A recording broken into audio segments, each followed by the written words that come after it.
Now I'd like to welcome you to this video on our new garden. Lovely weather today, and what we're going to do today is, as you can see, there's plenty of perennial plants actually from the previous owner in the center of the garden. These are raspberries, rhubarbs and also strawberries.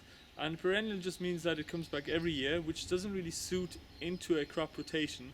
We want to use the center for our vegetable garden beds, so that means we need to actually move all these plants out towards the edges of our garden, and that's where they really belong. So let's take a look. Now the raspberries are going to go along here, but that means this old willow tree is in the way, so we're going to take it out and then we're going to make a lovely bed along here, and this is where our raspberries are going to go. But first we're going to cut the grass.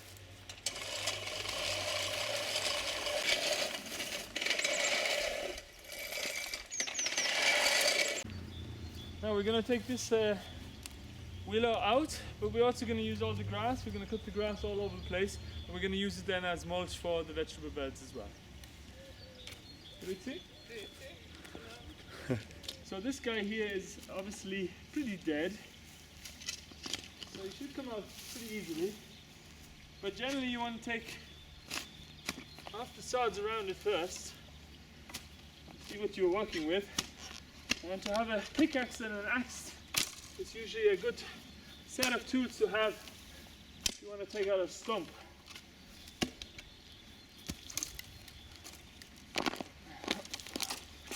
Or you just do it like that. Into your hands. We're going to use this. We're going to put it amongst the other piles as well with the wood, and then we can use it for insects to have a little home in and so on. So it's also useful bit of resource here, something nice for nature.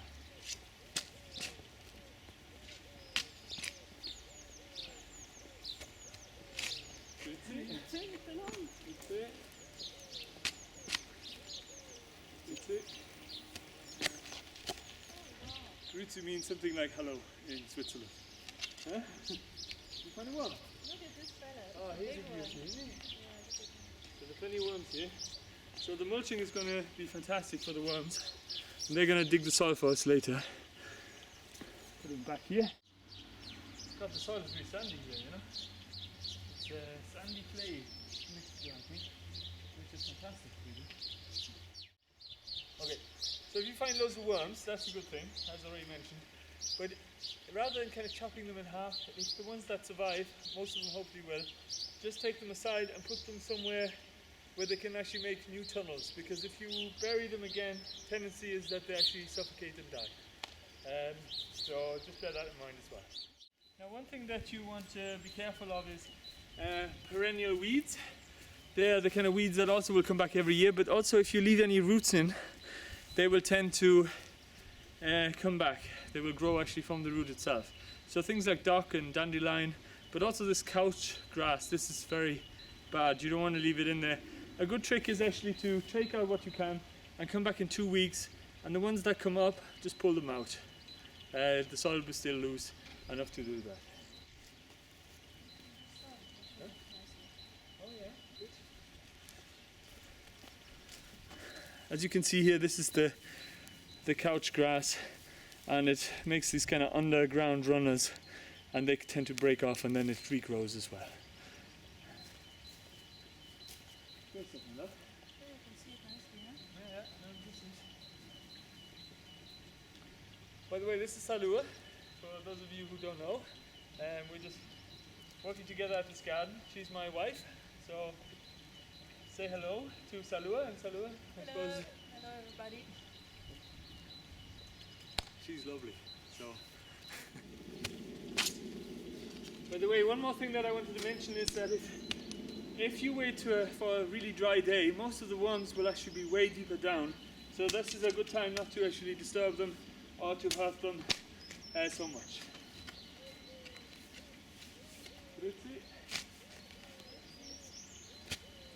Okay, now not to forget that we want to take out any stones, because of course if the roots hit the stones, they will be, restricted in their growth. Something like that anyway. Now one thing we need a lot of as organic gardeners is mulch, and therefore we're going to use all the grass clippings here before we actually start doing beds.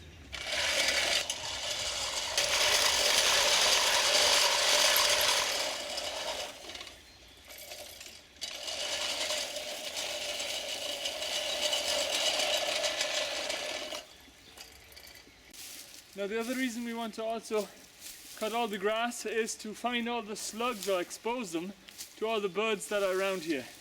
So that then will allow them to, be eaten basically, but reduce the numbers, which in turn in a few weeks time when all our little plants are growing, they won't be, gobbled up by all the slugs.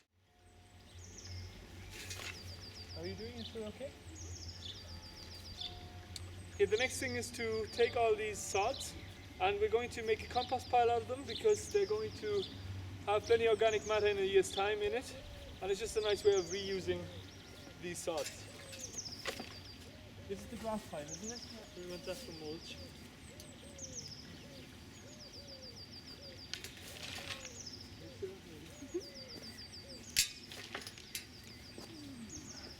I'd say that's plenty. Eh?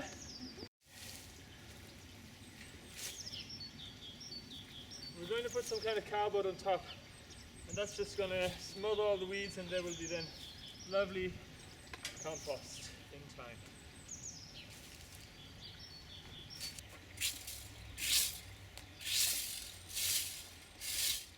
Okay, so what we're going to do now is we're going to take out our raspberry canes here.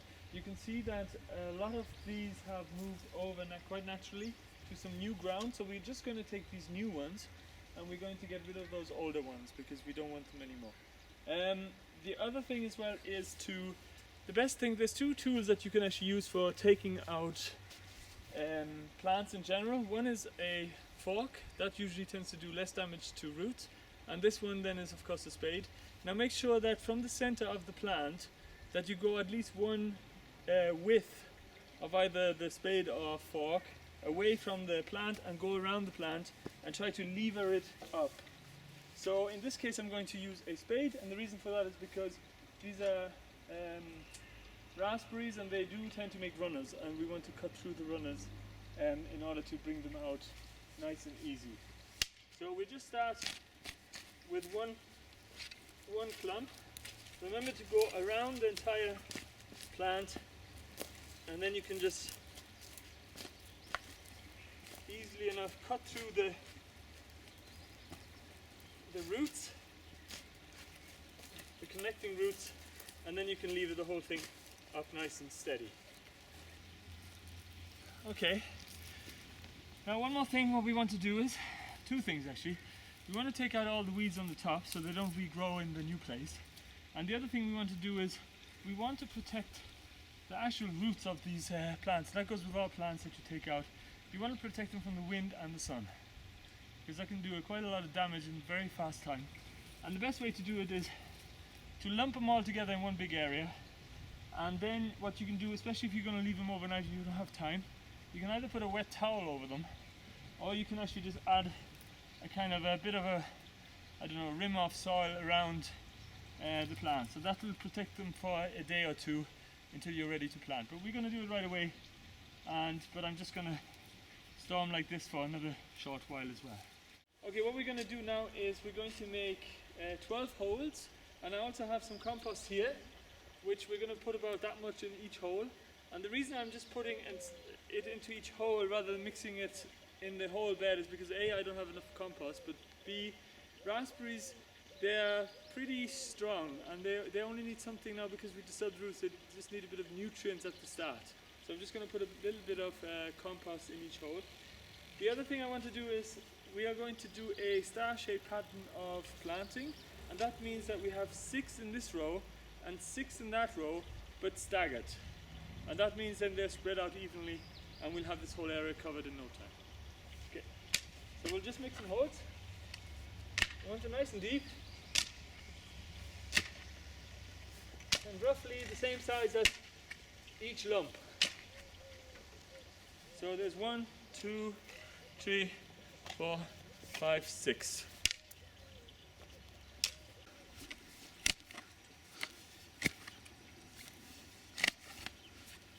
you would actually use a wheelbarrow because you don't want to disturb the plant too much, but this is a nice root, and we really want to make sure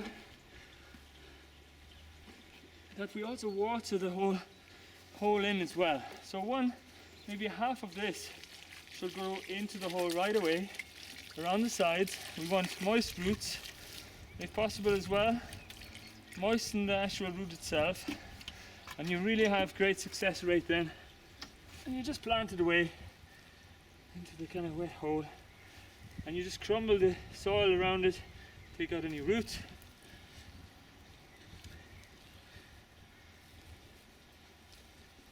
And you want to put the soil up to about here, roughly up to the actual height here. And then again you can water it in as well, and that will actually bring in any kind of small, let's say particles, you know, into the air spaces that might still be down there.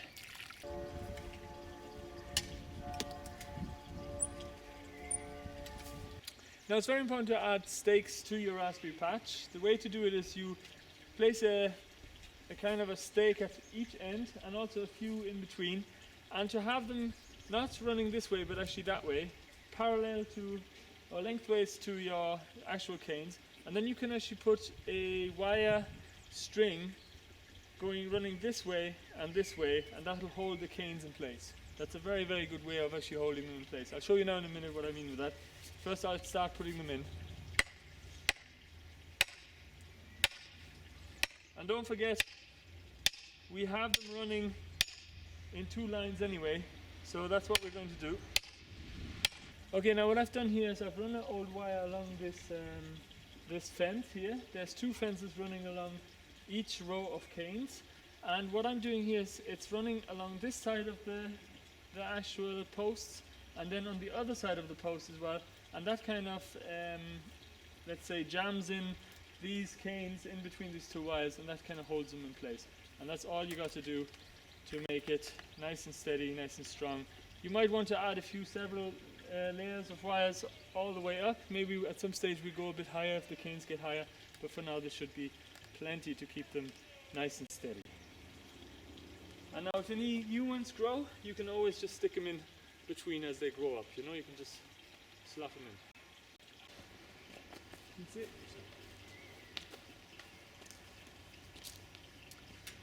Now last but not least, we're going to add some mulch, and in this case it's going to be sawdust.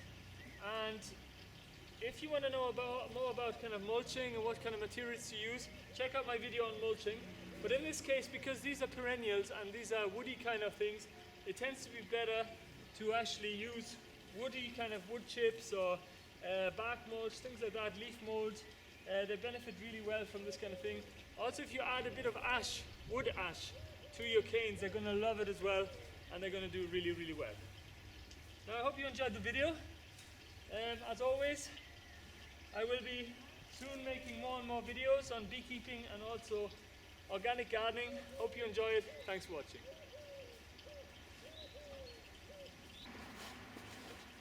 Right.